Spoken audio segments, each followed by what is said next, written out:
Garuda Kitchen World exclusive stainless steel samanlu wholesale and retail Aziz Plaza in Hyderabad. శబరిమలలో ఏం జరుగుతోంది?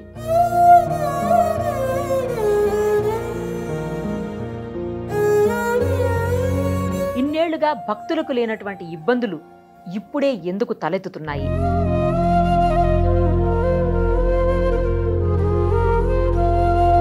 ఇవన్నీ మనతో వివరించేందుకు ప్రస్తుతం మనతో పాటు ఉన్నారు తెలంగాణ అయ్యప్ప ఐక్య వేదిక నుంచి గురుస్వామి బాలకృష్ణ గారు.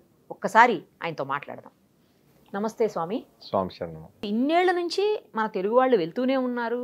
చిన్న పిల్లల దగ్గర నుంచి పెద్దవాళ్ళ వరకు కూడా ఎవ్రీ ఇయర్ రెగ్యులర్గా కొన్ని లక్షల మంది తెలుగు రాష్ట్రాల నుంచి వెళ్తూ ఉంటారు అయ్యప్ప స్వామి దర్శనం కోసం శబరిమల కొండకి. బట్ ఎప్పుడూ లేదు, ఎక్కడా వినలేదు కూడా. ఇంత ఘోరమైతే వినలేదు. రష్ ఉందని వింటాము, ఎక్కువ టైం తీసుకుంటుంది దర్శనానికని వింటుంటాం తప్ప ఇంత గందరగోళ పరిస్థితులు, లేకపోతే తప్పిపోవడాలు, లేదంటే భక్తుల్ని కొట్టడాలు కొంతమంది అక్కడ, అసలు ఏంటి ఏం జరుగుతుందో అర్థం కాని సిచ్యుయేషన్లో శబరిమల ఎందుకు ఇలా అయిపోయింది అసలు ఒక్కసారి చెప్పండి. మీకున్న ఇన్ఫర్మేషన్ ఏంటి అసలు? స్వామి శరణం. గత అనేక సంవత్సరాలుగా మేము అయ్యప్ప దీక్షలు చేసుకొని శబరిమలకి వెళ్తున్నాము. ఇక్కడ స్వాములు కూడా 41 రోజు దీక్షలు ఎంతో నియమనిష్టలతోని ఈ దీక్ష చేసి భార్యా పిల్లల్ని, తల్లిదండ్రుల్ని అందరినీ వదిలేసి చివరి ఘట్టంగా శబరిమలకి వెళ్ళడం 41 రోజు తర్వాత. ఈరోజు నిజంగా చాలా బాధాకరమైన విషయం ఏంటంటే, అసలు కేరళ ప్రభుత్వం అనేది అక్కడ ముఖ్యమైన విషయాలు ఏంటంటే, మొదటగా ఇప్పుడు వర్చువల్ క్యూ అని చెప్పేసి ఆన్లైన్ దర్శనాలు ఇస్తున్నారు. సో ఈ ఆన్లైన్ దర్శనాలు ఇచ్చే ముందు 1,00,000కు పైగా దర్శనాలు ఇస్తున్నారు. మీరు పర్ డే 1,00,000కు పైగా ఆన్లైన్ దర్శనాలు ఇస్తున్నప్పుడు, ఇన్ని లక్షల మంది శబరిమలకు వస్తున్నప్పుడు, మీరు ఒకవేళ మెయింటైన్ చేయలేని పరిస్థితి ఉన్నప్పుడు ఎందుకు ఇన్ని టికెట్స్ ఇష్యూ చేయాలి? ఒక విషయం.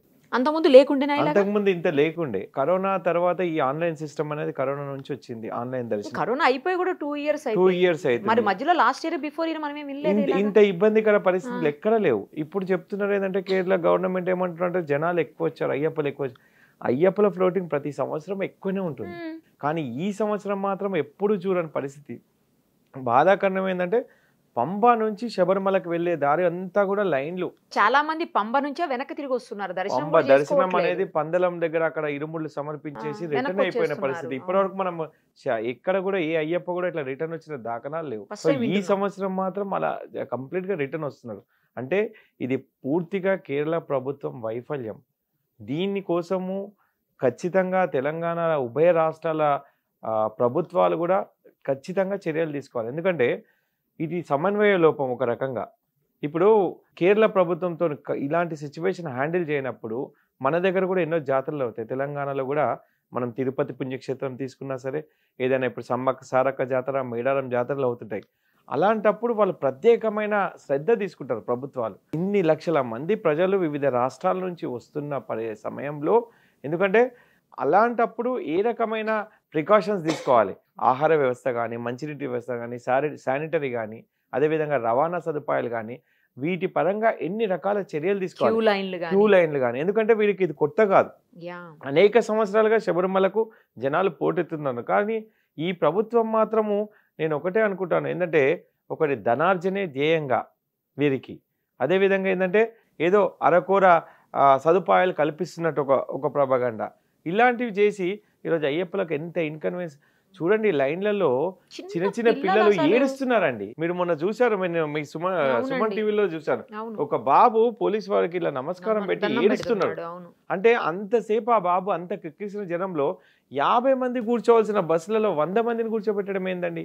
అంత జనాలను తీసుకెళ్లడం, ఆ లైన్లలో అన్ని గంటలు తరబడి మంచినీరు లేక, ఆహారం లేక, ఎవరికైనా ఇబ్బంది అయితే సరి అయిన వైద్య సదుపాయం లేక ఎంత వెంపలాడుతున్నారు. అంటే ఒక రకంగా పెరిగారా భక్తులు? ప్రతి సంవత్సరం ఇలా భక్తులు పెరుగుతారని కూడా వాళ్ళకి తెలుసండి. ఎందుకంటే అయ్యప్ప స్వాములు, కన్యస్వాములుగా మాల వేసుకునే వాళ్ళ సంఖ్య పెరుగుతూ ఉంది. సరే, ఆ మాటకు వస్తే ఇది కేవలం ఈ 40 రోజులో, లేకపోతే ఒక 2 months అనుకుందాం బాగా అయితే ఈ దర్శనాలు జరిగేది, అంతే కదా? అయ్యప్ప దర్శనాలు జరిగేది అంతే 2 months, 60 రోజులు, 2 months అనుకుందాం. బట్ ఎవ్రీడే దర్శనాలు చేసుకుంటూ ఎవ్రీడే లక్షల మంది క్యూల్లో నుంచునే మన తిరుమల తిరుపతి దేవస్థానానికి లేనటువంటి ఇబ్బందులు ఇక్కడ ఎందుకు వస్తున్నాయి అనేది ఇప్పుడు ఎవరికి అర్థం కాని క్వశ్చన్. వాస్తవంగా ఆలోచిస్తే ఏంటంటే ఇది వివక్షతనే అనుకోవాలి, హిందూ ధర్మంపై జరుగుతున్న వివక్షత. ఎందుకంటే అది దేశమంతా కూడా శబరిమలకు ఎంతో మంది సెలబ్రిటీలు వస్తున్నారు, లక్షలాదిగా జనం వస్తున్నారు.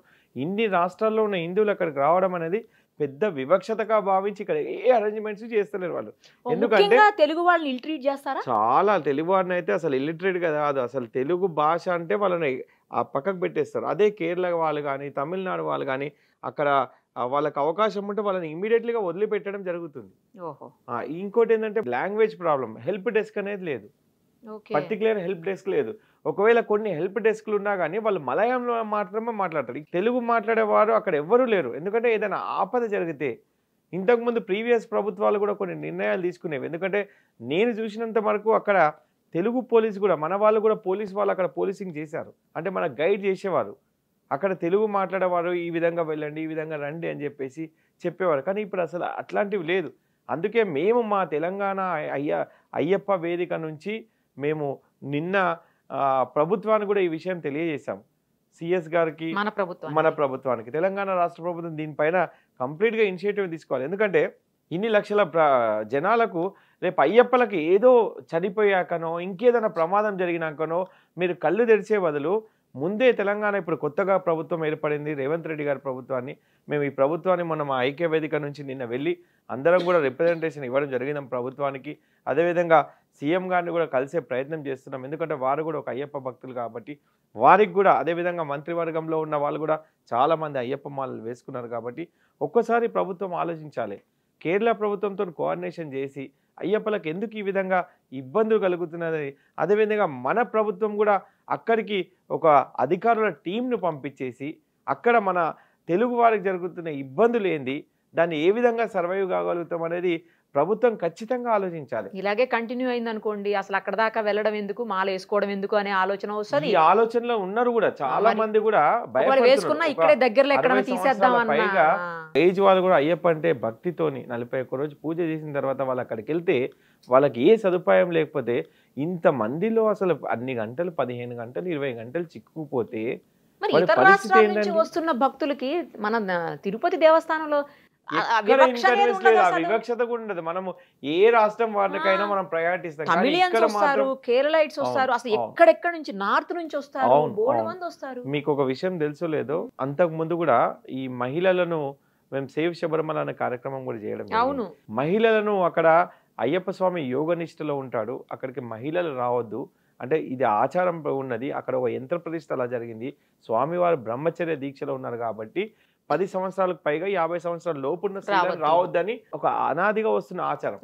ఆ ఆచారాన్ని తుంగలో తొక్కి ఈ కేరళ ప్రభుత్వం అనేది అంటే ఉదయం ఆ రోజు 2 మహిళలకు దర్శన భాగ్యం అనేది ఏర్పాటు చేసిరు. అంటే దీనిపైన మీకు అర్థమవుతుందా ఎంత వివక్షత, అంటే హిందూ ధర్మాన్ని కించపరచాలనే ఒక ఆలోచనతోని కమ్యూనిస్టు ప్రభుత్వం చేస్తున్న నాటకం ఇది. అందుకే ఈ రోజు కరిమల వాసుని భక్తులందరూ కూడా ఆ ప్రభుత్వంపై కన్నెర్ర చేసే ఇది జరుగుతుంది. ఎందుకంటే మీరు ఒక విషయం ఆలోచించాలి, ఆ రోజు ఇలా మహిళలు శబరిమలకి రావడంతో చాలా మంది అయ్యప్పలు దీన్ని వ్యతిరేకించారు. అదే కాకుండా అందరు మహిళా సంఘాలు కేరళలో కానీ, తెలంగాణ రాష్ట్రం కానీ, ఆంధ్రప్రదేశ్ కానీ, అదేవిధంగా తమిళనాడు, కర్ణాటక అన్ని రాష్ట్రాల్లో ఉన్న మహిళలు కూడా దీన్ని వ్యతిరేకించారు. ఏంటంటే మేము ఎట్టి పరిస్థితుల్లో మా వయసు అయిన తర్వాతనే మేము శబరిమలకి వెళ్తాం, అంత లోపల వెళ్ళామని చెప్పి ఎన్నో మహిళా సంఘం. మీకు ఇంకో విషయం ఏంటంటే జస్టిస్ ఇందు మల్హోత్రా గారు ఏవైతే 5 మంత్ జడ్జిమెంట్ కమిటీలో వారుండి కూడా ఎట్టి పరిస్థితుల్లో మహిళలకు అక్కడికి వెళ్ళే అర్హత లేదని చెప్పడం జరిగింది. దాన్ని కూడా పరిగణలోకి తీసుకోకుండా కోర్టు అనేది ఒక నిర్ణయం తీసుకున్నారు, మహిళలకు అవకాశం ఇవ్వండి. దాని పర్యవసనం చూశారు కదా, ఎంతమంది లక్షలాదిగా అయ్యప్పలు వాళ్ళని అడ్డుకోవడం జరిగింది. దొంగతనంగా మాస్కులు వేసుకొని వారికి ఆ హెల్మెట్లు పెట్టి మరి శబరిమల దర్శనం చేయించారు. దీని పరిణామం ఏమైందండి, అందరు అయ్యప్పలు శబరిమలను బైకాట్ చేశారు. ఏ విధంగా అంటే ఎవ్వరు కూడా హుండీలలో డబ్బులు వేయలేదు. ఆ రోజు మేమందరం ఒక నిర్ణయం తీసుకున్నాం, ఎవ్వరు కూడా కేరళ ప్రభుత్వానికి అంటే ఒక డబ్బులు చెందొద్దని చెప్పి హుండీలలో డబ్బులు వేయకుండా వేసినప్పుడు అప్పుడు ప్రభుత్వం కళ్ళు తెరిచింది. ఆ సంవత్సరం అసలు హుండీలో ఆదాయం లేకపోవడంతో, ఎందుకంటే ఈరోజు మన దగ్గరున్న మన ఈ స్వాములందరితో లక్షల కోట్ల రూపాయలు మీకు ఆదాయం సమకూర్చుకున్నది ఈ అయ్యప్ప స్వాముల మొత్తం ఈ దళమంతా సమకూరుస్తుంది. అలాంటప్పుడు మేము ఎప్పుడైతే బాయ్కాట్ చేసినామో అప్పుడు ఆ ప్రభుత్వం దిగి వచ్చింది. తర్వాత లేదు మేము ఎట్టి పరిస్థితుల్లో వీరికి రక్షణ కల్పించలేము, మహిళలు వస్తాయని చెప్పి వారు ఒక అడుగు వెనక్కి వేయడం జరిగింది. ఇదే విధంగా కొనసాగితే రాబోయే రోజుల్లో ప్రతి ఒక్క అయ్యప్ప కూడా నిర్ణయం తీసుకోవాల్సి వస్తుంది. ఎందుకంటే మళ్ళీ కేరళకు వెళ్ళొద్దని కానీ లేదంటే అక్కడ హుండీలో డబ్బు లేదని వేల రూపాయలు అండి. ఒక్కొక్క ఇరుముడిలో దాదాపు 1000కి పైగా డబ్బులు ఉంటాయి. ఎందుకంటే ఎన్నో బాధలతో ఎన్నో కష్టాలతో ఆ ఇంటి కుటుంబ సభ్యులు వాళ్ళ బంధుమిత్రులు ఇరుముడి కట్టే టైంలో వచ్చి వారు స్వామివారికి హుండీలో ఈ పైసలు చెందాలి, మా కోరికలు నెరవేరాలి, మా ఆరోగ్య పరిస్థితి బాగాలేదని చెప్పి ఎంతో మంది ఆ ఇరుముడిలో డబ్బులు వేస్తారు. ఆ ఇరుముడిలో ఉన్న డబ్బులన్నీ గురుస్వామి గారు అక్కడ ఇరుముడి చెప్పినాక వాళ్ళందరూ బ్యాగుల రూపంలో అక్కడ హుండీలో అక్కడ వేయడం జరుగుతుంది. ఇవన్నీ ట్రావెన్కోర్ బోర్డుకు ఇన్ని పైసలు మళ్ళీ వాళ్ళ ప్రభుత్వాలకు దేవస్థానం ట్రావెన్కోర్ బోర్డు సంస్థానం ఆధీనంలో ఉంది కదండి. సంస్థాన ఆధీనంలో ఉంది. ఆ సంస్థాన కేరళ ప్రభుత్వం ఆధీనంలో ఉంది. ఓహో, అదే. సో ప్రభుత్వం ఏది చెప్తే వారికి ప్రభుత్వానికి ఒత్తాసు పలకాల్సిన అవసరం బోర్డుకు ఉన్నది కాబట్టి వాళ్ళు అదే విధంగా చేస్తారు. సో దానివల్ల ఈ ఇబ్బందులు ఇదవుతున్నాయి. ఎందుకు మీరు వివిధ రాష్ట్రాల నుంచి లక్షల మంది అయ్యప్పలు వస్తున్నారు కదా, వాళ్ళని ఎందుకు మీరు బోర్డులోకి తీసుకోరు? ఇన్ని రాష్ట్రాల నుంచి ఇన్ని ప్రభుత్వాలు ఉన్నాయి కదా, మీరు శబరిమల యాత్ర కట్ట ముందు ఇన్ని ప్రభుత్వాలకు సంబంధించిన అధికారులతో ఎందుకు ఒక మీటింగ్ ఏర్పాటు చేయరు? వాళ్ళతో ఏర్పాటు చేసి అన్ని రాష్ట్రాల కోఆర్డినేషన్ ఎందుకు తీసుకోరు? మీతో చేత కానప్పుడు మీరు చేతులు ఎత్తేసి కేంద్ర ప్రభుత్వానికి అప్పచెప్పండి. కేంద్ర బలగాలు వస్తాయి కదా. ఇంతమంది ఇది తొక్కిసలాట, చిన్నపిల్లలు చనిపోవడము ఇలాంటివి జరిగాయి కదా. అవును, మీతో మెయింటైన్ కానప్పుడు అక్కడ ఏంటో అనంత పద్మనాభ స్వామి టెంపుల్, తర్వాత శబరిమల అయ్యప్ప స్వామి టెంపుల్, ఇవన్నీ కూడా ట్రావెన్కోర్ ఆధీనంలో ఉంటాయి, ఆ సంస్థానం ఆధీనంలో. మరి వాళ్ళన్నా కనీసం ఇండిపెండెంట్ గా బిహేవ్ చేస్తే బాగుండు, అలా కూడా జరగట్లేదు. లాస్ట్ ఇయర్ కూడా మన దగ్గరికి ట్రావెన్కోర్ బోర్డు వాళ్ళు వచ్చారు. ఈ మధ్య కాలంలో ఈ అంటే అయ్యప్ప మాలలు ప్రారంభం కాకముందు కూడా మన దగ్గర హైదరాబాద్ లో ఒక మీటింగ్ పెట్టడం జరిగింది. అక్కడ నుంచి దాదాపు ఒక 20 మంది సభ్యులు రావడం జరిగింది.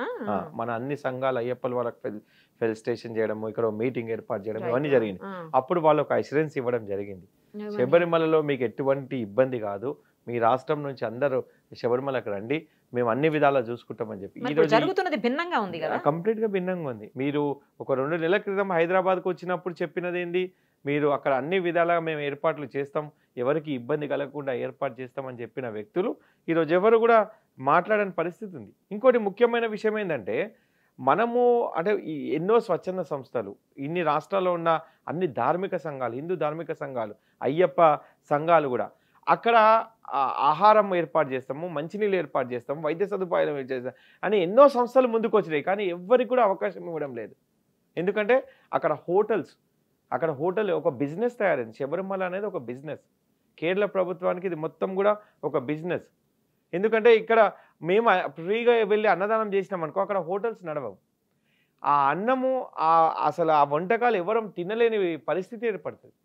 ఒక ప్లేట్ ఇడ్లీ తీసుకుంటే 80 రూపాయలు 100 రూపాయలు, కానీ అది తినలేము. అక్కడ ఇంత దొడ్డు బియ్యం ఆహారం, అది తినలేని పరిస్థితి. తప్పదు దేవుడా అంటూ ఏదో ఆ 2 రోజులు అక్కడ గడపడానికి తినడమే కానీ ఏ స్వచ్ఛంద సంస్థకు అవకాశం ఇవ్వడం లేదండి. వాళ్ళు వెళ్ళాలంటే కోర్టుకు వెళ్ళి అనుమతి తీసుకొని ఆ స్వచ్ఛంద సంస్థ ఇక్కడ భోజనం ఏర్పాటు చేయాలి. అది కూడా ట్రావెన్కోర్ బోర్డు అనుమతి ఆజ్ఞ వాళ్ళ కనుసన్నల మధ్యన వాళ్ళు చేయమంటే చేయాలి. వాళ్ళు ఇది చేయమంటే చేయాలి. ఎందుకంటే ఒకప్పుడు ఒక 20-25 ఏళ్ళ కింద ముందు మేము కూడా అక్కడ ఒక సిలిండర్ తీసుకెళ్లి పైకి మాతో అయినంత, ఇప్పుడు మా ఒక సిలిండర్ తీసుకెళ్లి 100 మందికో 200 మందికో భోజనాలు పెట్టేవాళ్ళం. ఇప్పుడు ఆ పరిస్థితి లేదు. ఎవరో స్వచ్ఛందంగా 1 లక్ష రూపాయలు 5 లక్షలు ఖర్చు పెట్టి మేము ఒక 1000 మందికి భోజనం పెడదామన్న పరిస్థితి లేదు. మీకు తెలుసో లేదు, ఇప్పుడు అమర్నాథ్ యాత్ర ఉంది, అక్కడ పెద్ద పెద్ద లంగర్లు వేస్తారు. ఆ లంగర్లు వేసి అక్కడ భోజనాలు అన్ని స్టేట్స్ వాళ్ళు ప్రత్యేకంగా లక్షల రూపాయలు డొనేషన్స్ తెచ్చి మరీ పెడతారు. అంటే వస్తున్న యాత్రికులకు ఆకలి బాధ తీర్చడానికి. కానీ ఇక్కడ ఒక మంచి నీరు కూడా ఇచ్చే పరిస్థితి లేదు. ఎందుకు ఇంత వివక్షత చూపిస్తున్నారు? అక్కడ ఏది కావాలన్నా డబ్బులే. ఒక డోలీ అక్కడ కింద నుంచి కొందరు నడవలేని పైకి వెళ్ళినప్పుడు ఆ డోలీలు కూడా ఏంటంటే 6,000, 10,000 అంటే సమయం సందర్భాన్ని బట్టి. దానికంటూ ప్రభుత్వం ఒక రేట్ ఫిక్స్ చేయదా? వాళ్ళకు ఐడి కార్డ్స్ ఇచ్చి వాళ్ళకు రేట్ ఫిక్స్ చేసి ఖచ్చితంగా దాని మీద ఒక విజిలెన్స్ ఆఫీసర్ని పెట్టి ఈ డబ్బుల కంటే ₹1 ఎక్కువ ఇస్తే తప్పు అని చెప్పి వాళ్ళను ఈ రకంగా చేయొచ్చు. ఏవి ఇలాంటివి లేవు. అంటే ఒక పద్ధతి అనేది లేదండి అక్కడ. మీకు అంటే ఎయిర్పోర్ట్ల నుంచి దాదాపు ఇంతమంది ట్రైన్లలో వస్తున్నారు, ఫ్లైట్లలో వస్తున్నారు. అక్కడికి వచ్చినాక కేరళ ట్రాన్స్పోర్టేషన్ అన్ని కార్లు అక్కడే మనం హైర్ చేసుకుంటున్నాము, అక్కడే ఫుడ్ తీసుకుంటున్నాము. ఇన్ని లక్షల రూపాయలు ఎన్నో కుటుంబాలు కేరళలో బతుకుతున్నాయి. ఆ దారి పొడుగున ఉన్న కుటుంబాల హోటల్స్ అవి పెట్టుకొని అదంతా కూడా వాళ్ళందరూ బతుకుతున్నారు. అలాంటప్పుడు మీరు ఎందుకు ఈ వ్యవస్థను ఇంకా భ్రష్టు పట్టిస్తున్నారు? ఇప్పుడు ఎయిర్పోర్ట్ నుంచి మేము బయలుదేరినామంటే, కార్లలో వెళ్ళామంటే అక్కడ ఎరిమేలు నుంచి లైన్ అండి, గంటల తరబడి క్యూ.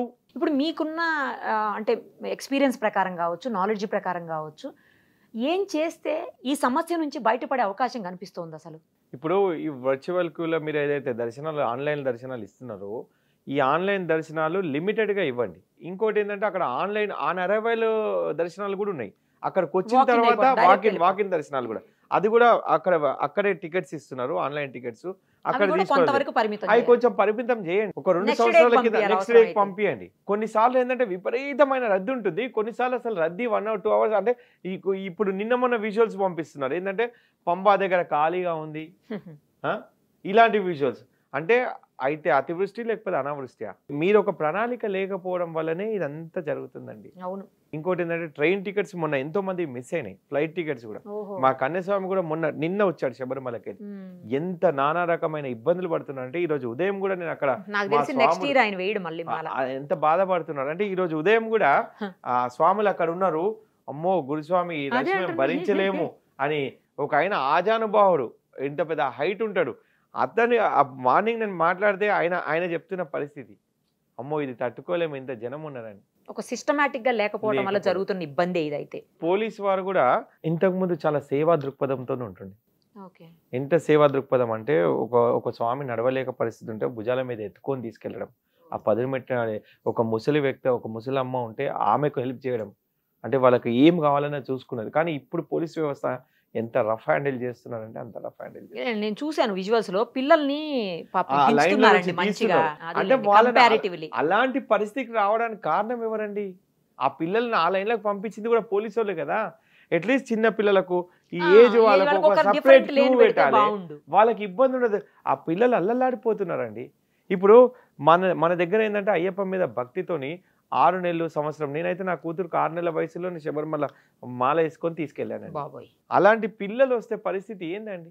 ఆ తల్లిదండ్రులు చాలా మంది కర్ణాటక, తమిళనాడు నుంచి చిన్న చిన్న పిల్లల్ని భుజాల పైన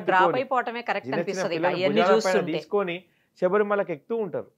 వాళ్ళ పరిస్థితి ఏంది? అట్లీస్ట్ దీనిపైన తెలంగాణ ప్రభుత్వం ఖచ్చితంగా చర్య తీసుకొని వాళ్ళు స్పందించి ఇమీడియట్లీగా ఒక మీటింగ్ ఏర్పాటు చేసి అక్కడ ఒక అధికారుల గణం అక్కడ ఉండి మన స్వాములకు ఇబ్బంది కలగకుండా, ఎందుకంటే వాళ్ళ సొంత స్థలాలకు కూడా ఆరోగ్యంగా, అంటే ఏ విపత్తు జరగకుండా వారు వచ్చే విధంగా మన ప్రభుత్వాలు ప్రయత్నం చేయాలి. మీ అందరికి తెలుసు, ఇంతకుముందు ఇప్పుడు రష్యా యుక్రెయిన్లో అయిన యుద్ధంలో భారతదేశం అంటే ప్రధానమంత్రి చొరవ తీసుకొని ఎంతోమందిని అక్కడి నుంచి రప్పించారు. రేపు కేరళలో ఈ పరిస్థితి రాకముందే ఎందుకు ప్రభుత్వాలు స్పందించాయి? ఉభయ రాష్ట్రాల్లో ప్రభుత్వాలు స్పందించి మీ రాష్ట్రంలో ఉన్న ప్రజలకు ఇబ్బంది అవుతుంది, సో మీరు స్పందించాల్సిన అవసరం ఉంది. మేము ఎప్పుడైతే కేరళలో ఎంటర్ అయినప్పటి నుంచి మా బాధ్యత ఆ ప్రభుత్వం తీసుకోవాలి, కానీ ఆ ప్రభుత్వం ఆ బాధ్యత తీసుకోలేని పరిస్థితిలో ఉంది. చూద్దాం, లెట్ us వెయిట్. ఎందుకంటే మీరన్న కేరళ రాష్ట్ర ప్రభుత్వం నుంచి సరైనటువంటి ప్రణాళికతో కూడిన వసతులు కల్పించేలాగా భక్తులకు గనక వస్తే ఈ అయ్యప్ప భక్తులకు వచ్చినటువంటి ప్రాబ్లం ఏదైతే ఉందో అది టెంపరీ అనుకుంటున్నాను. కనీస అవసరాలు అట్లీస్ట్ ఆహారం కానీ మంచినీళ్ళు కానీ ఈ లైన్ల అన్ని గంటలు లేకుండా దానికి ఒక ప్లానింగ్ అనేది చేస్తే మేము అంతకంటే ఎక్కువ మా అయ్యప్పలు ఏం ఆశించారండి. ఆ స్వామిని ఒక్క నిమిషం చూస్తే, అంటే కొండలన్నీ దాటి అడవులను నడిచి నిన్ను మేము చూడవస్తే అయ్యప్ప, మమ్మల్ని నిమిషమైనా చూడనియరే అయ్యప్ప. ఒక అయ్యప్ప స్వామి ఒక సెకండ్, అంటే ఒక 5 సెకండ్లు 2 సెకండ్లు కూడా చూడనియని పరిస్థితి ఏర్పడుతుంది. ఇన్ని రోజులు కష్టపడి ఏకభుక్తము భూతల శయనము చేసిన అయ్యప్పలు ఎంత బాధపడుతుంటారంటే ఆ స్వామిని ఆ క్షణమే మర్చిపోతాం. అసలు ఇయర్ అంతా పెడితే బాగుండు, అవకాశం ఇస్తే బాగుంటది ఇయర్ అంతా. మొన్న చెప్పారు ఇంకో అంటే 2 గంటల టైమింగ్ కూడా ఎక్స్టెండ్ చేయాలి, ఎందుకంటే దర్శనానికి టైమింగ్ ఎక్స్టెండ్ చేయాలి. మధ్యాహ్నం 1 o'clock బంద్ చేసేవారు, అది కంటిన్యూ చేస్తే ఈ స్వాములు అలాంటి కొన్ని చర్యలు తీసుకుంటే ప్రభుత్వం, ఎందుకంటే లేదంటే కేంద్ర ప్రభుత్వం కూడా దృష్టి పెట్టి అక్కడ కేంద్ర బలగాలు దింపుతానన్నా వివక్షత ఉండదు, ఏ రాష్ట్రం వారికైనా ఒకేలాగా చూస్తారు, అలాంటి ప్రయారిటీ అవసరం. Thank you so much.